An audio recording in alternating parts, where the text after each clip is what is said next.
At this point in time, you got to do what you got to do to win. And we'll have to see if Dab's sector is going to be on point enough to deal with Destroyer's tremor. Because you can play sector all you want. If you're not ready for this kind of pressure,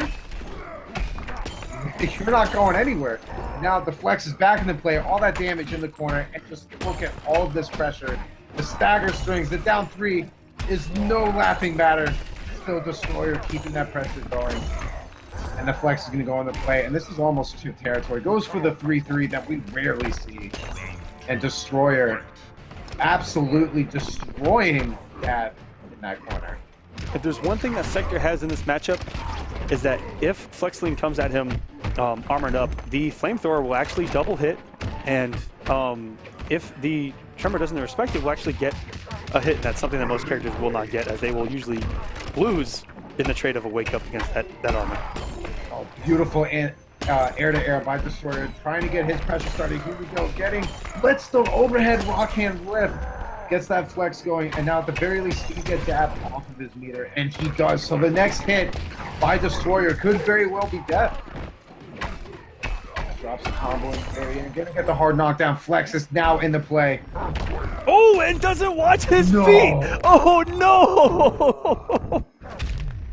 That's not even a mix. Poor Dab not watching his feet, getting hit by that X-ray. That was, it almost looked like Dab was expecting it and just didn't have faith in his read. That's unfortunate. That's extremely unfortunate. But you know what? Destroyer walking away with that first game, somehow by the grace of Paulo himself, just getting hit by that X-ray. Destroyer is now on game 1, forcing Dab into a difficult situation of whether he's going to stick with Sector or go to Jax. I know that somewhere in this world, Circa Destroyer is smiling right now. Oh, 100%. If anything, he probably laughed a little. He did. Because he knew that Dab had that read. He knew. But he's going to stick with Sector, hoping to maybe turn the tides here. It seemed like he has the right idea. He seems pretty comfortable in the matchup, but he's making a few key mistakes that get him in that corner, and the rest is just all she wrote. Destroyer getting the first hit off of that down one. Already, Destroyer sitting on a full stick of butter with tons of time left to spare. And poor Dab breaking the armor with the 2-1, and this is that 2-1, 2-1-2 mix-up that we see so much from SonicFox, the 2-1-2 rocket mix-up that just keeps you locked down in the corner, it seems. And great hit confirm on the forward 4-3, and a huge damage to close out with the EX flamethrower. I 100% agree. You know what? He has the meter to work with, still has a bar to try and get out of some pressure. Just wanted to secure that round. And now you see he has all this room to back up with. He's going to go for that strange zoning, but the missed timing on the anti-air is going to lead to all of this damage. Now, this is pretty much Destroyer's round if he can keep him in the corner, but Dab, nice presence of mind, keep that interactable. And now blocking the second hit of that EX flamethrower. And that gave some plus frames to Dab, and he is abusing them right now, and what a turnaround. Playing much smarter, keeping the +2 on the screen at all times, and you're not getting away from that EX missile. And Dab is going to take game number 2 and tie us up here in the final match for top 16. And as quickly as that first match went, DaddyDab answers back with a match of his own, tying it up 1-1. Remember, this isn't even the top 16. This is top 32 we're talking about. This is the fight to get to top 16, to get even more points, hopefully to get top 8 to play on Wednesday. But Dab looking surprisingly more strong with that sector. It looked like he was a little bit more, I wouldn't say nervous, but a little bit more unfamiliar going up against Crystalline Tremor as sector. But now, Destroyer going straight to History 10 Predator. I think we're going to be seeing a lot of these character switches now. If Destroyer wins this next game, he's going to have to decide whether he's going to stick with sector or go straight back to Jax. But for all we know, Dab probably gave up on the Jax dream, might stick it out with sector the entire time. Yeah, and you know, it's something that we could see, and I definitely like that analysis of we may see Jax on the screen, and we would hope so with a name like Jax Lives Matter, okay? Yeah, that's another thing. That's a blow up in itself. I don't give him a friendly 5, man. I give him like a 3 for his deceiving ways. But now, Destroyer looking like the character switch has seemed to be working on this figure so far. Dab trying to get some damage. Destroyer Blocking the teleport, but not the EX air knockdown afterwards.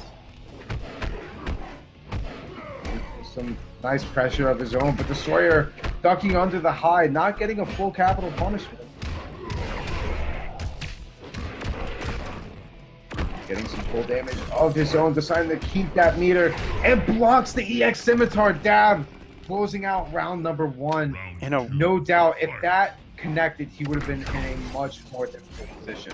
And in an odd way, he committed to down 4 Scimitar Stab of all things. That's something I've never actually seen out of Destroyer. Might have been an input error, but at the same time, Dab has been known for going for very quick counter posts. Maybe he tried to catch him off guard. So this seems to be more of Destroyer's round. This corner pressure seems to be way more than Dab can handle right now, and Destroyer closing out the second round very quickly. Now has all of this room to work with, not just the space behind him, but the meter as well. Yeah, both of these guys sitting pretty. 2 full sticks of butter, and Dab, the first one to come off it. And that's no light damage on both hits of that flamethrower, and the plus frames that he gets off it pretty much guarantee a mix-up. But coming off all his resources is Dab, and it's paying off so far early. Now Dab has him in the corner, gonna get him off the breaker. It's a huge deal, especially now that he doesn't have some of the stamina to deal with for pressure. This might actually close it out. I don't think Destroyer's gonna have enough. He didn't have enough meter to break it in time. Dab now up 2-1 on Destroyer. And what on the verge of making it into the top 16. What a turnaround. I mean, Destroyer came out absolutely swinging against this man's sector, and it was good to see Dab stick with his pick.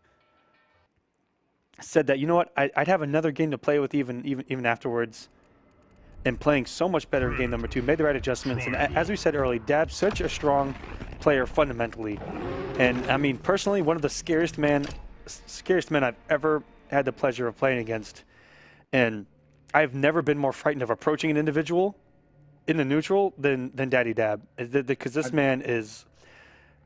I swear to God, he goes shopping in the grocery store, and he's like playing footsies in the aisle. So like it's like if a melon falls off the shelf, like that man's dodging and whiff punishing. You know what I mean? Like he's on it.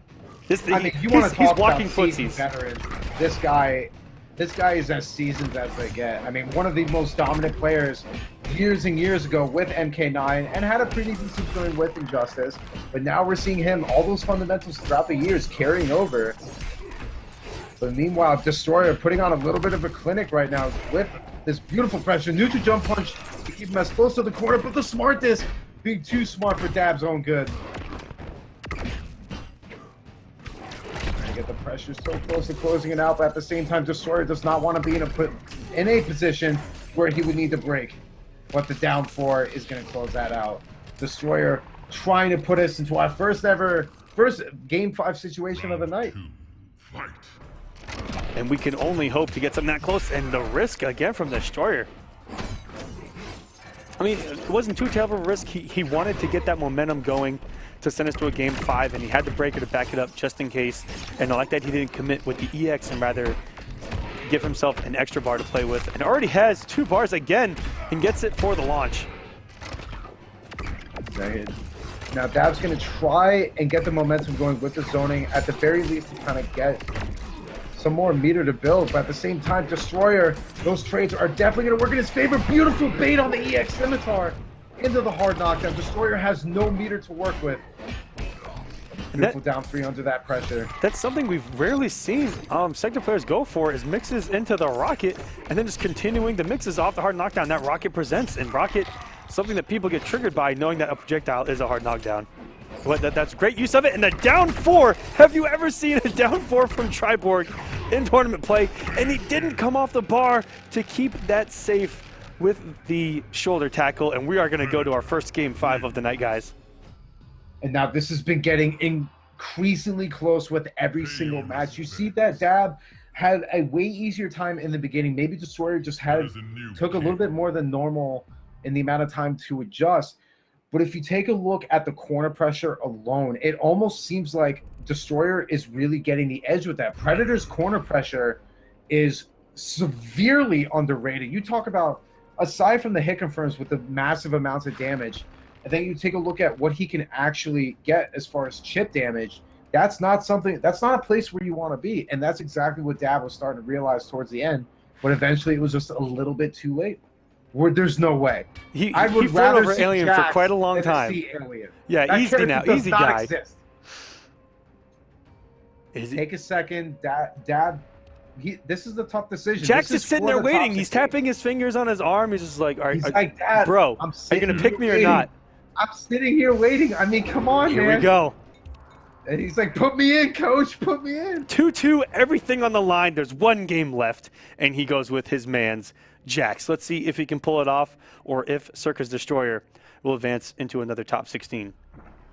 Papa Jax, hashtag Jax Lives Matter.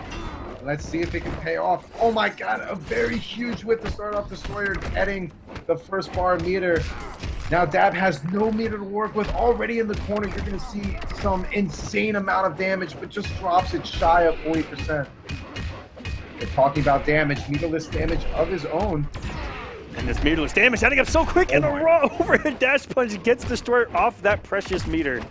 And Jax makes it completely even here in game number 1, as he was off to a horrendous start. Now that down 4 is going to really help out Destroyer in this matchup, but at the same time, Dab, with the forward 3 that Jax has to offer, that mid eats a lot of normals. But Destroyer keeping Dab at bay, taking round number 1, putting himself on set point to advance into the top 16. The smart disc catching him in the air. Beautiful conversion off the back 1 by Destroyer. And now, this is tough if you're Dab. Now, Dab may be a footsie god, but that smart disc plays the best footsies of all. Let me tell you, there is no other like. I mean, you talk about the smart disc is smarter than a lot of us. I think. Dab just not close enough to get the hit. Stop. Oh, not getting to him in time. And it's unfortunate, but Dab is going to be eliminated just before the top 16.